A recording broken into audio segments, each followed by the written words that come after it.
à la suite de ce mémo, écoutez bien, les États-Unis d'Amérique vont financer la compagnie Metabiota, les États-Unis d'Amérique de Barack Obama et de Joe Biden, alors vice-président, n'est-ce pas?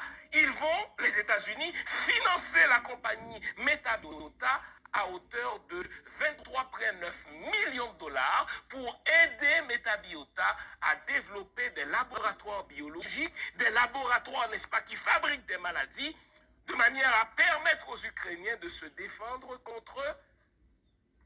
contre les Russes. C'est des affaires qui ne nous disent pas. Mais vous dites, docteur Fils-Aimé, comment savez-vous tout ça? Mais c'est que le New York Post, un journal américain, le plus vieux journal des États-Unis, puisqu'il existe, n'est-ce pas, depuis le 19e siècle, après avoir pensé que c'était un fake news, a fini par publier la chose. Pour quelle raison? Parce que en avril 2019, vous savez, quand vous êtes malchanceux, à un moment donné, n'est-ce pas, vos bêtises vous éclatent en pleine face. En avril 2019, le fils de Joe Biden, Hunter Biden, a confié son laptop, son ordinateur à un informaticien parce que son laptop ne fonctionnait pas bien. Donc, il a remis, n'est-ce pas, son laptop à un informaticien pour qu'il puisse le réparer. Et le gars, puisqu'il est un drogué, n'est-ce pas, il a remis son laptop à cet informaticien et plutôt que de revenir le chercher, il n'est pas venu. Et apparemment, dans l'entente de réparation qu'il avait signée avec cet informaticien, au-delà de certains nombres de mois, si vous ne revenez pas, eh bien, l'ordinateur appartient désormais à cette compagnie informatique. Et lorsque le mec a ouvert, n'est-ce pas, le laptop de Hunter Biden, il tombe sur toutes ces nouvelles dont je viens de vous parler. Ce mémo qui a été envoyé par la compagnie Metabiota au vice-président américain, lui demandant, n'est-ce pas, une subvention pour l'aider, cette compagnie-là, à développer des armes biologiques en Ukraine. Et on a vu toute l'implication de Hunter Biden et toute l'implication de Joe Biden dans cette affaire. Et vous savez quoi? Le laptop a été confié au FBI, n'est-ce pas? La nouvelle a fuité. Dans un premier temps, on dit, écoutez, on ne va pas sortir la nouvelle parce que ça risque de faire la propagande des Russes. Mais sauf qu'à un moment donné, la vérité, c'est la vérité. Joe Biden, personnellement, les États-Unis sont impliqués dans des laboratoires de fabrication biologique en Ukraine. Donc ces affaires qu'on nous raconte, à savoir c'est l'autodétermination des peuples, foutaise tout cela. Pourquoi je vous raconte tout cela? Parce que Joe Biden a des choses à cacher. Plus cette guerre, n'est-ce pas, russo-ukrainienne dure, eh bien, moins il va devoir répondre, n'est-ce pas, à cette enquête du FBI sur son implication dans des laboratoires de fabrication d'armes biologiques.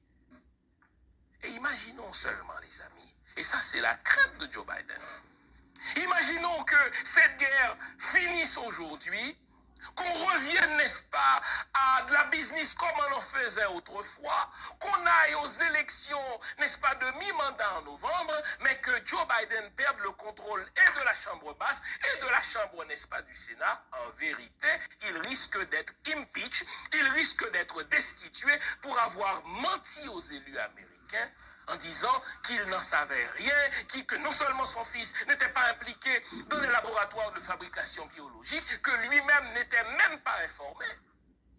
Joe Biden a déjà dit, n'est-ce pas, aux élus du Congrès américain qu'il n'était pas au courant des affaires de son fils en Ukraine. Or, ce que l'ordinateur de son fils révèle, c'est que la compagnie Biometa avait personnellement écrit au vice-président pour lui dire, écoutez, soutenez ce que nous faisons, n'est-ce pas, en Ukraine, car cela peut être, n'est-ce pas, un mécanisme de défense pour les Ukrainiens. Et à la suite de ce mémo, les États-Unis ont soutenu, ont financé la compagnie, enfin, Metabiota. Donc, si aux élections de mi-mandat, Joe Biden perd la Chambre des représentants et la Chambre des sénateurs, vous avez ma parole, il y aura un processus de destitution qui sera mis contre lui. Donc la même médecine que les démocrates avaient servi au Donald Trump, on va lui servir cette médecine. Où se trouve l'intérêt de Joe Biden dans cette affaire? Il veut que cette guerre dure. Plus cette guerre dure, plus de chances s'imagine-t-il il a d'échapper à cette déculottée du mois de novembre, cette déculottée, n'est-ce pas, de mi-mandat, espérant ainsi échapper à une éventualité d'impeachment. Donc vous voyez les amis, derrière les influents langagières, vous voyez que Joe Biden pousse. Il traite, n'est-ce pas, Vladimir Poutine de criminel de guerre, il le traite de boucher. Mais vraiment, Joe Biden, vous qui financez un laboratoire de produits biologiques, un laboratoire de produits chimiques en Ukraine, vous traitez l'autre de boucher, mais qu'avez-vous à cacher? Et vous notez déjà que cette soi-disant unité que les pays européens et les États-Unis, en gros les pays, n'est-ce pas, de l'OTAN affichaient, eh bien cette unité-là commence à se fissurer. Lorsque Joe Biden, la semaine dernière, a traité, n'est-ce pas, Vladimir Poutine de boucher, eh bien Emmanuel Macron commence à dire, écoutez, c'est pas un terme que j'utiliserai. Hein. J'ai l'impression que Macron commence à être moins naïf vis-à-vis des Américains. Un gars qui, lorsqu'il était vice-président, finançait une entreprise américaine qui fabriquait des armes biologiques en Ukraine ne peut pas, en toute honnêteté, traiter un autre de boucher. Donc cette unité-là commence à se